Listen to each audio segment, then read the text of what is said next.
خب قرار دوم چطور بود؟ How was your second date? آخ جات خالی. رفتیم دیروز رستوران، بعد یه میز رزرو کرده بود همون جلو استیج. In front of stage he booked a table. میخوای بگی یه میز رزرو کرده بود، تو انگلیسی past perfect بگو. had PP.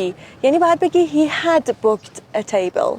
He had booked a table right by the stage. آره he had booked a table. بعد دیگه گل و شمع و اینا سفارش داده بود، چیده بودن رو میز. He ordered flowers, candles.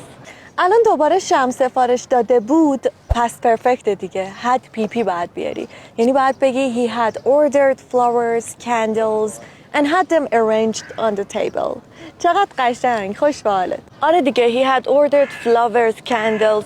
بعد یه گردنبند برام خریده بود اون وسط. گردنبنده رو انداخت گردنم. he bought me necklace. حالا دوباره گردنبند برام خریده بود، past perfect. had PP.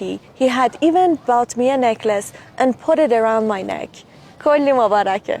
He had even bought me a necklace. تو چرا نیومدی؟ خیلی خوش گذشت، جات خالی بود. من داشتم زبان میخوندم دیگه. past perfect و اینا رو داشتم میخوندم.